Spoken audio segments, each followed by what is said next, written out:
Capítulo 2. Xernega, año 198 después de la rebelión. A través de la pequeña ventana del anexo a la casa que hacía las veces de herrería, la tarde se mostraba apacible. Un hermoso cielo despejado, a pesar de que se contaban los últimos días del verano, se extendía hasta donde le alcanzaba la vista y convenció a Aine de que era el momento de aceptar la petición que le había hecho Bryce por la mañana de acompañarla a cazar. Habían pasado demasiados días desde la última vez que permitió salir a su hermano y comenzaba a pagar las consecuencias del encierro. Después de todo era un niño, uno de 8 años, que como el que más, necesitaba jugar y corretear sin límites. Así que el pequeño terreno que había cercado amontonando piedra sobre piedra en la parte trasera de la casa no era suficiente. Bryce lo había convertido en un diminuto huerto que cuidaba con esmero y del que hasta el momento había recogido algunas hortalizas y legumbres que salvaron la comida de varias malas jornadas. El pequeño pueblo de Xernega no era distinto al resto en cuanto a contratar los servicios de una mujer herrera, tal como ya le había advertido su difunto padre cuando ella decidió dedicarse a su mismo oficio y pidió que la aceptara como aprendiz. Cerró la ventana y dejó el martillo sobre el yunque antes de tomar el arco. Se aseguró de que estuviese correctamente tensado. La cuerda de fibras de can que había adquirido por una buena cantidad al buhonero o tiriano que transitaba el pueblo de tanto en tanto era de magnífica calidad y resistencia. Centró después su atención en el carcaj para aprovisionarlo de flechas. Cogió una de ellas y examinó plumas y culatín. Pasó los dedos por la suavidad del astil y echó un vistazo a la punta con forma de ligera y afilada espiral. Tenía muchas ganas de probar si su diseño funcionaba tal y como creía. Si la prueba era concluyente, produciría algunas para ponerlas a la venta. Satisfecha, volvió la vista a su espalda para asegurarse de que todo estaba en orden antes de cerrar. Aún no había pisado la calle para doblar la esquina y acceder a la casa, cuando un cuerpo duro, delgado y de una estatura algo superior a la suya se abalanzó sobre ella, surgido de la nada, y la obligó a retroceder hasta trastabillar. «Lo siento, Chispas», se disculpó Lihan mientras cerraba tras de sí y aseguraba la puerta con el pasador. Chispas. Así la llamaba desde que una vez se quemó con las pavesas que saltaban mientras la observaba trabajar golpeando el metal candente. «¿Otra vez?» Él se llevó el dedo índice a los labios para indicarle que permaneciera en silencio, y así estuvieron por un breve espacio de tiempo. Lihan era un pillo de unos 21 años, apenas 2 años más joven que ella, muy avezado en el arte de apropiarse de lo ajeno, que tenía unos enormes ojos verdes, manos ligeras y pies rapidísimos. Intentó robarles nada más llegar al pueblo, pero no logró salirse con la suya, pues el joven no contó con la puntería de Aine. Terminó mordiendo el polvo cuando ella le lanzó a la cabeza una de las piezas de madera con la que solía jugar Bryce, mientras Sombra, su perro, le marcaba el trasero para inmovilizarlo. Después de aquella primera tarde, y una vez que el muchacho hubo conocido su situación de orfandad, se apiadó de ellos y empleó su experiencia para suministrarles algo de fruta con la que llenar el estómago. A lo largo de los días, la amistad surgió y se fue asentando. Hasta los ayudó a encontrar y acondicionar la casa que ahora era su taller y hogar. Así, en parte gracias a él, lograron salir adelante. Lihan le guiñó un ojo antes de acercarse a la pequeña ventana para agacharse y abrir los batientes sin ser visto desde afuera. No tuvo que decirle nada más, pues con una sonrisa que restaba años a su rostro y lo tornaba en el de un crío travieso, entendió a la perfección lo que esperaba de ella. Aine se acercó y echó un vistazo. «Nadie a la vista», le informó. «Gracias, te debo una». «Sabes de sobra que aún soy yo la que está en deuda», respondió encogiéndose de hombros. «¿Qué ha sido esta vez?» Lihan abrió la boca para responder, pero el sonido de varios hombres que vociferaban a la carrera lo mantuvo mudo durante unos segundos. Aún así, se echó mano al bolsillo para extraer un saquito con monedas. Aine compuso un mohín de disgusto. «Tengo que comer», se defendió él en susurros. «Sabes que siempre tendrás un plato de comida si me lo pides», acusó ella también en voz baja, mientras lo veía encaramarse al alféizar. ¿Dónde comen dos? Sí, lo sé, respondió sin mirarla, con medio cuerpo fuera y completamente concentrado en su huida. Pero, ¿qué diversión hay en ello?, preguntó ya desde el otro lado y antes de desaparecer. ¿La había llamado aburrida? Negó con la cabeza y sonrió a su pesar antes de regresar sobre sus pasos e intentar volver a salir de su pequeño negocio.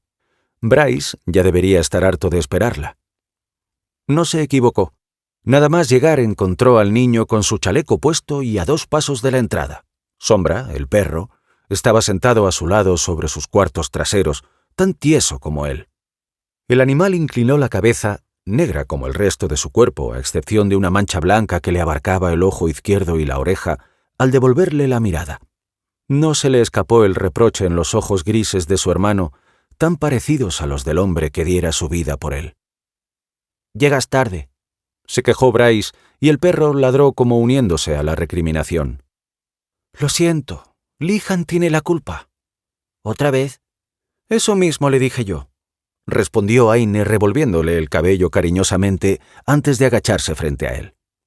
Fue entonces cuando se dio cuenta de lo que había crecido. Pronto no tendría que flexionar las rodillas para ponerse a su altura. «Yo llevo las mías», añadió mostrándole la protección de piel curtida que llevaba en sus antebrazos. «¿Me enseñas la tuya?» El niño resopló aburrido. «Vamos», le advirtió ella. «¿Sabes que es necesario?» Bryce intercambió una mirada con Sombra, que dejó escapar un sonido gutural agudo antes de subirse la fina manga para mostrarle que la llevaba. No era exactamente igual a la suya. Ella usaba una larga tira de cuero, ya maleada por el uso, que enrollaba alrededor de sus muñecas para proteger la piel de esquirlas incandescentes y velar por la integridad de su articulación. La de él era como un parche que lo envolvía y cubría desde la base de la mano derecha hasta casi llegar al codo, asegurada con hebillas para evitar que pudiera caerse de manera fortuita y dejar ver su marca de nacimiento. «Y molesto», se quejó él. «Solo al principio, hasta que se adapte a tus movimientos», aseguró mientras se ponía en pie. «Pero nunca lo harás si te la pones solo para salir». «Padre jamás me hizo llevar nada de esto. Con la manga bastaba». Aine pensó en que, quizá, si Bartel hubiese sido más severo en ese aspecto, otro gallo les hubiese cantado, pero no quiso expresarlo en voz alta. No era justo para ninguno de los dos. «Pero yo no soy padre», dijo en cambio. «Además, no me arriesgaré. Eres lo único que me queda». Sombra ladró para recordarle que él también estaba allí. «Y tú también, envidioso», añadió con una sonrisa al tiempo que acariciaba el cuello del animal. Abrió la puerta y, como era costumbre, echó un vistazo al exterior antes de dejarlo salir. «Despejado. Adelante». Caminaron a paso vivo hasta la linde de la aldea, donde comenzaba un sendero que se adentraba en el bosque. Aunque intentaba que Bryce no se cruzara con demasiadas personas, y por eso siempre elegía la misma hora de la tarde para que saliera, era inevitable que algunos supieran de su existencia, como, por ejemplo, Eugene, uno de los vigías de las torretas apostadas nada más abandonar el pueblo. Era el centinela más joven y alardeaba de ello en sus charlas cada vez que podía, además de mirarla con un brillo especial en los ojos. Cuando pasaron junto a la torre echó un vistazo para localizarlo y respiró aliviada al ver que se encontraba en lo alto. «¡Aine!» «Hola, Eugene», respondió mirando hacia arriba y alzando la voz para que la oyera. «¿De caza?» «Así es», respondió sin detenerse para no darle pie a que descendiera. «Pues buena suerte». «Gracias», dijo ya sin mirarlo, pero alzando una mano a modo de despedida. «A ese chico le gustas», comentó Bryce muy seguro de su aseveración. «¿Qué sabrás tú? De todos modos, a mí solo me importa un chico en la aldea». «¿Sí?», preguntó su hermano con ojillos brillantes y entrometidos mientras se detenía. «¿Quién? «Tú, Cotilla», respondió dándole una patada cariñosa en el trasero para que continuara caminando. A través de la membrana que la protegía, Adracel podía notar todos y cada uno de los seres que reptaban, correteaban y se deslizaban a su alrededor. Las raíces que abrazaban su crisálida envolviéndola, la humedad que se acumulaba en las rocas superiores hasta gotear, e incluso los pocos haces de luz solar que llegaban a penetrar y entibiaban suavemente el terreno. Sentía el palpitar de la energía de la tierra misma como si se riera de ella, de su estado, de su prisión. Se entretenía imaginándose libre de nuevo, plena y henchida de poder, hasta que su mente rugía furiosa al recordar su verdadera situación. Casi 2 siglos desde su derrota, 200 años de confusión, de encarcelamiento forzoso, presa en aquella especie de capullo enorme, enquistado en algún remoto rincón de los vastos pantanos de Otiria. 2 siglos de estado larvario, de inactividad, en el que su único objetivo había sido estar alerta ante la aparición de un portador. Al principio fueron varios los momentos en los que le pareció detectar la poderosa fuerza de uno de ellos, y su fiel Rivka lo rastreó sin demora. Sin embargo, su mano derecha regresó todas las veces con malas noticias. La población de Cantias estaba en extremo diezmada, la mayoría muertas o demasiado enfermas como para engendrar. Fue entonces cuando supo que su reclusión se dilataría en el tiempo. Tras su derrota, impotente y reducida de nuevo a su estado larvario, pudo sentir la muerte de cada una de las suyas. Cada deceso fue como si le extirpasen un órgano vital. Cada óbito supuso la vergüenza y el dolor para una madre que había fallado a sus hijas de la forma más indigna y deshonrosa. No fueron necesarios demasiados años más para que las obreras que lograron conservar la vida, sus exias, fuesen perseguidas, diezmadas y expulsadas, injuriadas con aquel desdeñoso apelativo de bruja por la rebelión de los caídos. De ese modo se denominó a la serie de campañas militares que les hicieron frente, dispersas en su inicio, aunque poco después terminaron organizadas bajo un único mando. Esos infelices osaban atribuirse la victoria, como si ellos hubiesen tenido algo que ver con el maldito portador que la hundió en la miseria más absoluta, se dijo entonces. Así funcionaban los estúpidos humanos. Los cobardes siempre aprovechaban la valentía de otros para proclamarse héroes. Incluso comenzaron a contar el tiempo desde el momento de esa rebelión, relegando al olvido a Gwynan el Magno, de la dinastía Turgeon, responsable de la unificación de las tierras silvestres, con lo que conformó el reino de Artana, evento que había marcado desde entonces el inicio del calendario. Durante algo más de medio siglo, rigió el desorden en la organización política. De haber podido, habría reído a mandíbula batiente al contemplar, desde su reclusión, cómo diversos pretendientes peleaban por alzarse con el poder. Al mismo tiempo, un puñado de minorías de las poblaciones más importantes reclamó de nuevo la soberanía perdida de sus tierras, y ese hecho vertió aún más ácido al culpar al rey Heikov, descendiente de Winand, de no haberlos protegido y haber permitido así la caída debido a su incompetencia. Pero la suerte, que siempre se posicionaba del lado de los cretinos, quiso que se lograra una alianza y la unificación de tierras y recursos. Hasta nombraron un nuevo soberano, un tal Felbar, de la casa de Cragmore, que encontró en la asamblea de Idel, esa interesada asamblea que siempre sabía ubicarse junto al poder, el medio necesario para consolidar el reino, por lo que la auspició como religión oficial y poco a poco, año tras año, todo volvió a ser casi lo que fue. Con una pequeña diferencia. En ese momento tenían incluso un día en el que rememoraban la caída. La habían convertido en una especie de festejo. Su reinado, sus años de magnífica gloria, todo reducido a una feria. Un día de asueto en el que realizaban representaciones vestidos con harapos, con la ligereza que únicamente otorgaba el paso del tiempo y el desprecio por la ansiedad y el desvelo que sus antepasados sufrieron bajo su férreo mandato. Pero sus exias también supieron aprovecharlo. Al tiempo que el pueblo se recuperaba, también ellas lo hicieron. En silencio, lenta pero inexorablemente, fueron recomponiéndose, armando sus fuerzas pedazo a pedazo, día tras día. Aprovecharon la desatención de aquellos niños traviesos que se adentraban en los bosques, olvidados ya el recelo a su espesura y los misterios que encerraba. Aunque ninguno era un portador. Hasta esa tarde. Notó la vibración como una placentera picazón extenderse en cada una de las fibras de su cuerpo y se removió inquieta en el interior de su envoltura. Sin tener que esforzarse, se encontró completamente concentrada en él.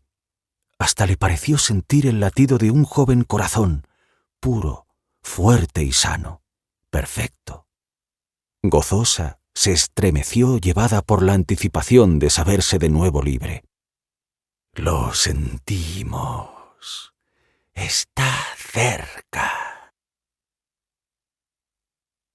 ¿Has dicho algo?, preguntó Bryce mientras caminaba varios pasos por delante de Aine. «No, ¿por qué?» «Me ha parecido oírte hablar», respondió mientras se encogía de hombros. Aine oteó a su alrededor buscando un posible origen al sonido al que su hermano aludía sin encontrar nada más que árboles y arbustos. «¿Le dijiste a Lihan que viniera?», atacó Bryce de nuevo. «¿Para qué, si luego te quejas de que te distrae del rastreo? Es divertido». Aquella era la segunda vez en el día que alguien la trataba de aburrida, pensó alzando una ceja y componiendo un mohín de fastidio. «¿Has encontrado algo?», preguntó en cambio. «Creo que las huellas de un cervatillo». «¿Solo lo crees?». El tono irónico con que adornó sus palabras hizo que Bryce la mirara con el ceño fruncido. Ambos tenían muy claro que el chico poseía una habilidad especial para dar con toda clase de animales, aunque después se las ingeniaba para que ella fallara el tiro y, con mayor o menor fortuna, intentaba hacerle creer que había sido involuntario. Sin embargo, el hecho de conseguir lo que para ella era muy complicado lo hacía sentirse orgulloso de sí mismo. Pero esa tarde necesitaban dar con una presa si querían comer algo más que verduras durante la siguiente semana. «Estoy prácticamente seguro», afirmó con contundencia. «Vayamos al arroyo. Las huellas se encaminan hacia allí». «Está bien», claudicó. Bryce echó a correr en esa dirección y ella hizo una señal a Sombra para que lo siguiera. El bosque, hasta el límite que demarcaba el río, era un placer para los sentidos, tranquilo y lleno de belleza. Más allá, sencillamente no era recomendable adentrarse. Aine caminó despacio por el sendero abierto por el ir y venir de los aldeanos, mientras dejaba que su mirada vagara entre las distintas tonalidades de verde y marrón, con algún que otro toque naranja que anunciaba la cercanía de la siguiente estación del año. Aspiró profundamente para llenar sus pulmones de aire fresco y revitalizador, con la intención de eliminar de algún modo el humo que respiraba a diario en la fragua. Su mente le trajo el recuerdo de aquel mismo gesto en su padre cuando, de tanto en tanto, salían a recoger agua del manantial cercano a Arandis, el pueblo donde vivían.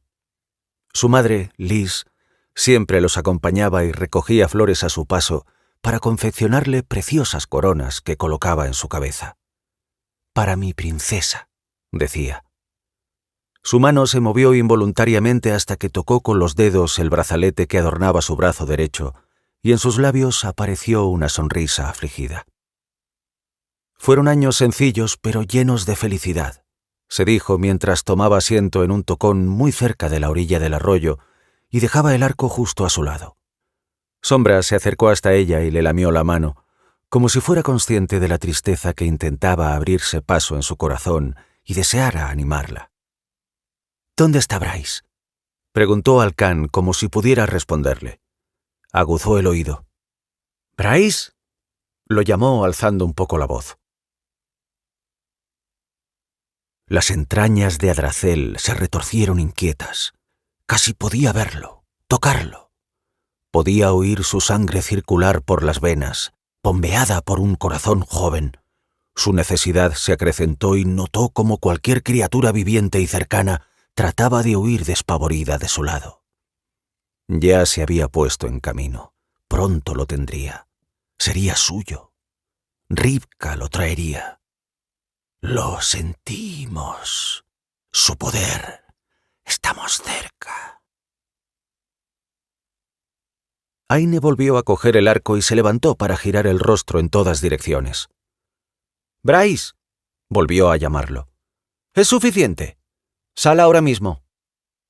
Sintió el miedo colarse hasta su interior, Primero como una hebra sinuosa y reptante que intentaba anudar sus tripas. Después, como una tenia gorda y hambrienta que amenazaba con devorarlas. «¡Bryce!», gritó con el corazón en un puño. Sombra la miró como esperando la orden. «Vamos, chico, búscalo». El perro se lanzó a toda velocidad husmeando aquí y allá para dar con su rastro. El sol quedó oculto tras una nube y todo el brillo del bosque desapareció de pronto y lo tornó enlutado. Ni siquiera el alegre correr del agua en el riachuelo devolvía los radiantes destellos de hacía unos segundos. Los tonos de verde vibrante se tornaron velados y más oscuros. Las ramas de los árboles se le antojaron más grandes y retorcidas, y hasta las espinas de las zarzas le parecieron más largas y aviesas. Observó que Sombra se detenía frente a un gran árbol, a pocos metros de donde se encontraba, pero al otro lado del límite seguro que demarcaba el agua. Apenas le veía las patas traseras, pues éste se interponía entre ellos. Aine corrió hacia allí, espantando a algunos insectos a escasos centímetros de su cara, a los que sintió aliarse contra ella para impedirle avanzar. O quizá solo estaban huyendo de algo. A medida que reducía la distancia y cambiaba su ángulo de visión para dejarle ver que se trataba de un tronco hueco, los latidos de su corazón se intensificaron hasta ser ensordecedores. Miles de imágenes se agolparon en su mente, a cual más desgarradora y cruel, al tiempo que cruzaba el arroyo. La frialdad del agua entumeció ligeramente sus músculos, pero no lo suficiente como para frenarla. Sombra ladró en cuanto llegó a su lado, moviendo la cola satisfecho, como si lo hubiese encontrado. Pero el hueco del árbol, aunque bien podía dar cabida al cuerpo de un niño, estaba vacío a excepción de alguna que otra telaraña, musgo y hojarasca. «¿Bryce?». Su nombre escapó de entre sus labios y sonó como un lamento. «Estamos aquí. Lo vemos. Lo vemos». Adracel entró en éxtasis mientras una decena de visiones procedentes de sus exias llegaba hasta ella en forma de imágenes, ráfagas llenas de siniestras intenciones. «Te vemos, pequeño portador. Ya eres mío», pensó. Aine solo miró hacia arriba cuando la risa de su hermano asaltó sus oídos. Apenas tuvo que alzar la mirada para verlo colgado de sus brazos anclados en una de las ramas. El alivio que sintió solo fue comparable al enfado que lo siguió. «¿Cómo se te ocurre? Baja de ahí inmediatamente», exigió muy seria. El niño dejó de carcajearse y abrió las manos para caer frente a ella con agilidad. Aine lo cogió por los hombros y lo zarandeó un poco, presa de la desesperación con la que había tenido que lidiar. «¿Sabes el susto que me has dado, mequetrefe? ¿Sabes la cantidad de cosas que te podrían haber pasado? ¿Has pensado en mí antes de hacer semejante tontería?». La ristra de preguntas lanzadas para hacerle entender que su comportamiento había sido no solo inadecuado, sino también irrespetuoso, hizo que Bryce fuera demudando su rostro a uno donde la congoja y el arrepentimiento luchaban por conquistar terreno. Ella resopló mientras intentaba calmarse. Se pasó la mano por el cabello y sus dedos quedaron atrapados en el cordel con el que los había sujetado. Rugió frustrada y tiró de él para soltarlo, y la larga y abundante cabellera oscura cayó para enmarcar su cara. «Lo siento, Aine», se disculpó su hermano. «Mucho, de verdad». La sinceridad y la tristeza con que pronunció las palabras calaron en su pecho y sintió la necesidad de abrazarlo. Dejó caer el arco junto a sus pies, se puso de rodillas y lo rodeó con los brazos para estrecharlo contra ella. «No vuelvas a hacerlo», pidió cerrando los ojos con fuerza para evitar que una lágrima escapara de ellos. «Nunca. ¿Queda claro?». Notó que el niño asentía repetidamente. Aún así no lo soltó. Permaneció unos segundos más en aquella postura mientras agradecía a cualquier divinidad haberlo encontrado sano y salvo. Al mismo tiempo, Sombra bajó la cabeza para olisquear las hojas secas de la base del tronco, donde unas raíces oscuras y embarradas se movían y emergían de la tierra en dirección al tobillo del niño. El animal flexionó las patas delanteras y encaró la amenaza ladrando repetidamente y con fuerza, al tiempo que saltaba hacia Bryce. «Mira, Hasta Sombra se alegra de haberte encontrado, dijo ella, ajena a lo que en realidad hacía reaccionar al animal. Ya vale, Sombra, dijo Bryce mientras ella se ponía en pie. que estoy bien. Vámonos, ya daremos con ese cervatillo en otra ocasión. Yo daré con él, recalcó Bryce con una sonrisa ladeada mientras iniciaba el camino de vuelta. Está bien, sonrió conciliadora. Tú lo harás.